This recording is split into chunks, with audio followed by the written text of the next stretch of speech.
Baik, pertanyaan pertama, bagaimana cara melakukan ekspansi dakwah?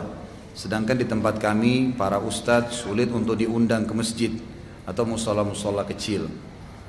Bedakan dengan masalah ekspansi dakwah dengan ekspansi jihad tadi ya. Kalau ekspansi dakwah itu bisa dengan cara banyak sekali. Dakwah itu kan sekarang macam media. Jadi jangan Anda terikat dengan ustadz. Kalau terikat dengan ustadz yang harus dipanggil, itu nggak bisa, otomatis ya. Saya seringkali terpaksa harus menolak beberapa jadwal, karena memang nggak bisa, nggak mungkin, tidak memungkinkan. Jadi kami punya batas-batas waktu, ya kan gitu.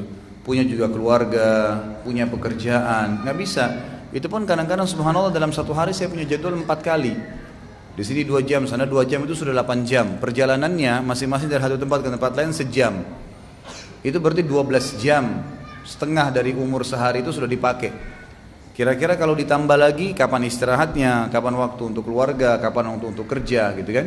Kadang-kadang subhanallah saya tiba di rumah ikhwan akhwat sekalian, itu saya tinggal turunkan, jatuhkan badan saya di ranjang tidur karena capeknya gitu.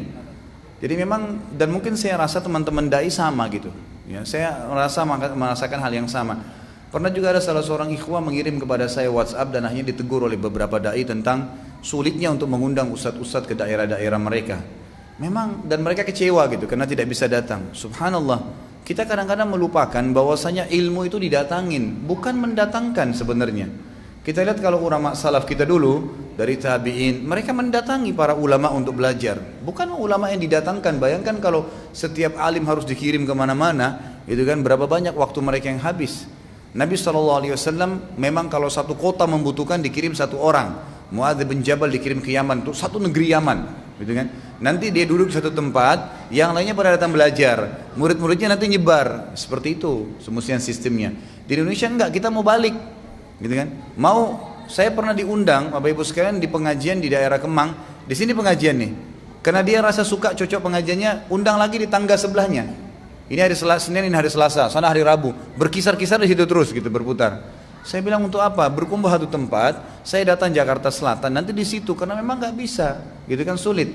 Nah, selain daripada itu, bisa kita kembangkan dengan sekarang alhamdulillah media banyak, ada DVD. Ini seperti ceramah kita selalu diangkat, di-upload. Jazakumullah khair sama teman-teman tim selalu mengedit kemudian menaikkan di YouTube. Anda bisa download gratis.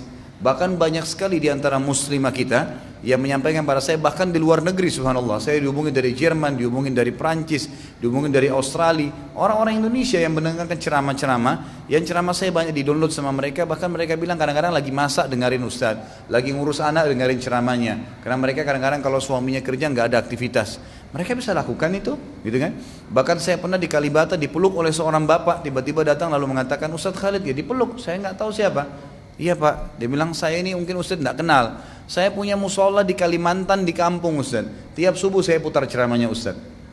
Nggak mungkin kalau ngundang saya ke sana, di-download sama dia, diputarin jemaahnya semua pada ngumpul nonton. Sama saja sebenarnya dengan hadir kan. Jadi mudahkan cara itu. Jadi jangan memahami ekspansi dakwah itu harus dai-dai pada nyebar ke sana sini. Kesian mereka juga nggak punya waktu untuk itu kan. Tapi kita lihat kembali kepada konsep awal, itu para sahabat didatangin, para tabi'in didatangin. Memang ilmu itu didatangin, sehingga nanti menyebarlah ilmu itu setelah insya Allah dipelajari oleh banyak orang-orang.